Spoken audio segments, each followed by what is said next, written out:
Alrighty, answering the question, how do you make delicious sweet and sour purple cabbage? This is truly a wonderful holiday type preparation, one that you can make 2-3 days ahead if you want, no problem. Store it in the fridge and reheat it when you're ready.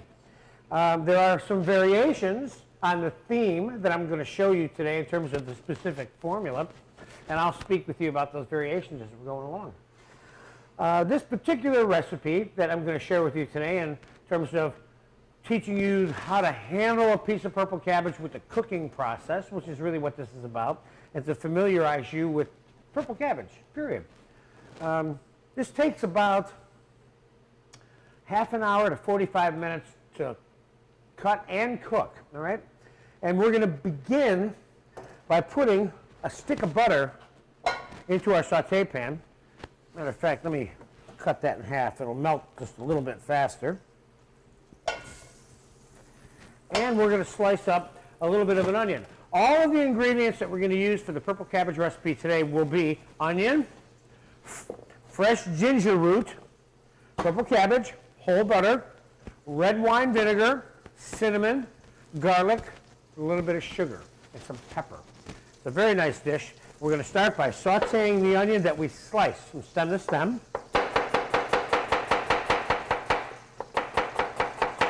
Now remember, zoom down here on the slicing of the onion. When you're slicing your onion, you cut it in half, stem to stem, like this one is. And you hold it that way. Then when you get to this part where it's too hard to do it, you turn it again, see? Okay. Now we're going to take your onion and put it in there. Oh, we're going to use a little bit of thyme also, and this is one of the ingredients I forgot to mention to you. And there's the thyme on there. We're using dried leaf thyme today, and you certainly can use fresh thyme. Now, we're going to cook that onion. You don't need the whole onion that I have. And we're going to cut the purple cabbage. Now, this purple cabbage, again, I bought it in a supermarket, and it's kind of pre-picked. They took the outside bitter purple cabbage leaves off of this and wrapped it in plastic wrap. And this is how I bought it in the supermarket today. Now, unlike the green cabbage, first you cut her in half, the root stem that's right here needs to be cut out of the purple cabbage before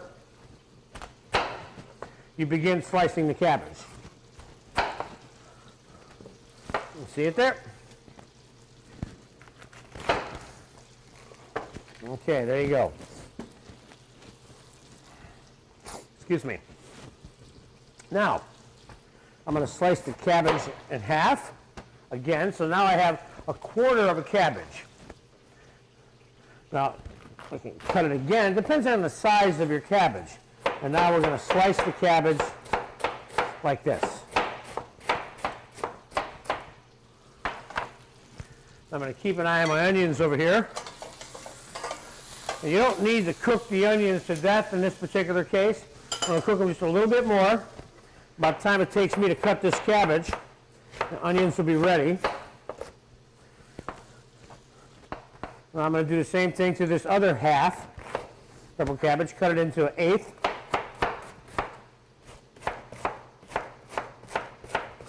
One of the things you should keep in mind when you're cutting your cabbage and you're about to make this dish is that what comes as a lot of cabbage in the beginning becomes a lot less cabbage after it's cooked, because this has a tendency to shrink and condense a little bit throughout the cooking process.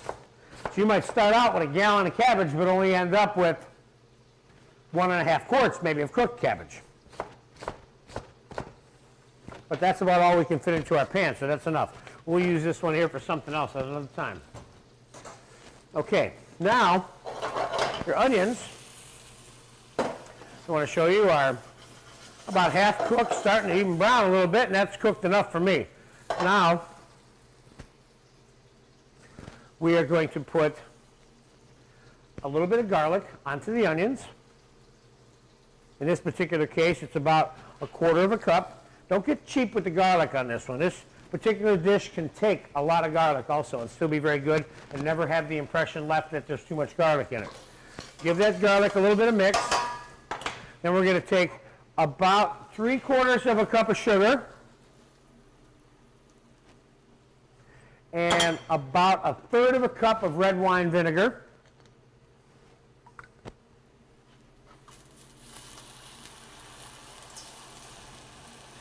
And we're going to get that all melted together in there. And we're going to taste that mixture after it gets dissolved together to make sure it's the right sweet and sour proportion before we add the cabbage to the dish. Now I'm going to turn that down just a touch, and I'm going to show you a little bit about the ginger. Let's get that cabbage out of the way. Now the ginger root is something that has to be peeled and minced. Now you can peel it by hand and mince it in a food processor if you want, but we're going to do it by hand because there's such a small amount that we're using here. So we're going to start by cutting this one in half because of the way it's shaped. And every piece of ginger root is shaped a little bit differently. Now I'm going to peel it almost a little bit like a potato, if you will, to get the brown skin off.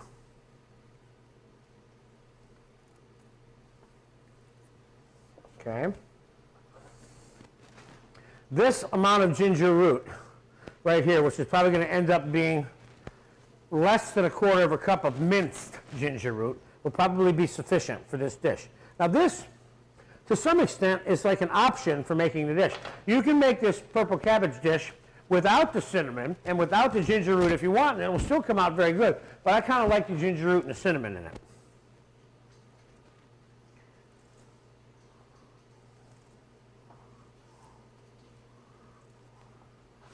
Okay, before we go one step further, we're going to taste our sugar and vinegar mixture here.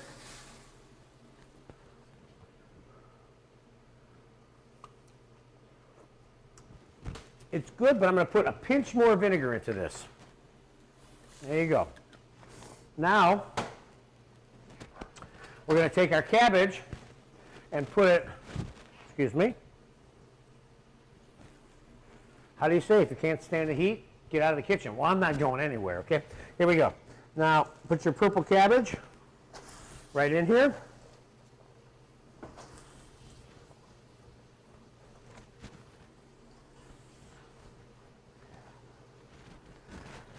And we're going to sprinkle that little bit of cinnamon. Not much, just a little bit.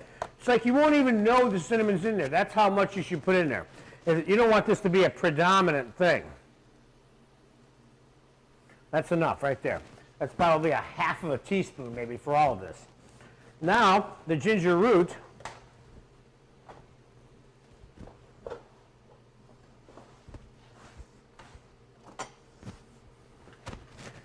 We're going to quickly mince this up by cutting them into flat, thin pieces.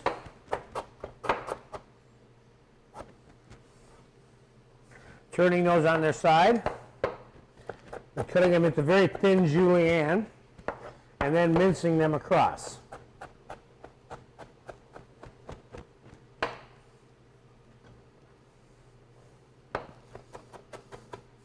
You getting way down in here, Richard? We're getting it.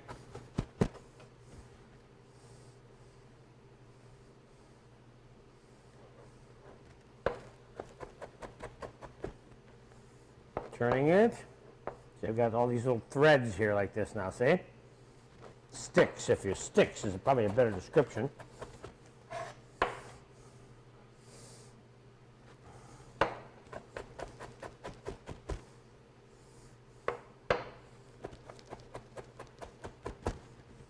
All right, there's your ginger. Now let's take the ginger, put it in there. And we're going to give this a little mix.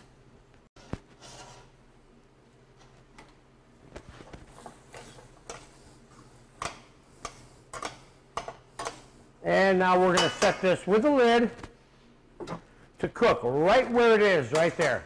Now, I'm going to turn it up just a touch. Probably cook it on low to medium. Being careful that you monitor the liquid amount, which should not be evaporating because you have a sealed lid on top of the pot. If you didn't, of course, you wouldn't be able to cook this for this length of time without it getting dehydrated and possibly burning if it was unattended by the cook.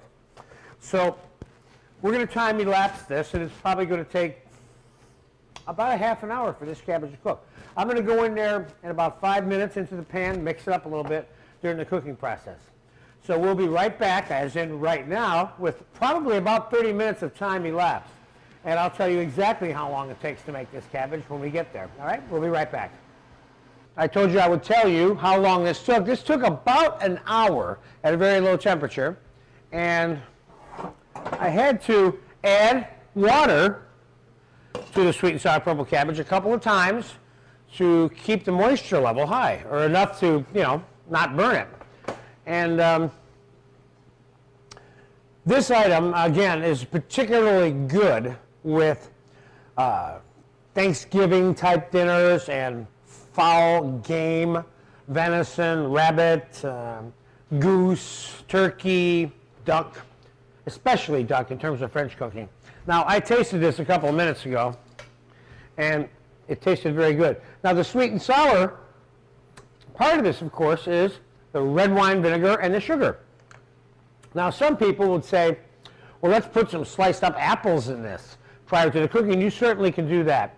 You can certainly slice up some apple and garnish it with some minced apple, too, on the top if you'd like. But your real basic sweet and sour purple cabbage, which is very, very delicious, and, of course, the Germans and the Alsatian French have made an entire career out of making sweet and sour purple cabbages, it seems. And it's particularly good and nice. Now I have some gold raisins and some cherries. We can put a little few of those on the top there for some garnish, and a little bit of chopped parsley. And there you have it. That is a very simple dish. It's extremely delicious. It's very inexpensive to make. Doesn't have a lot of cooking requirements to it. But again, it's nice. Now you can also put some toasted almonds or pine nuts or something like that on there, or walnuts. But you don't have to. The sweet and sour purple cabbage is good all by itself.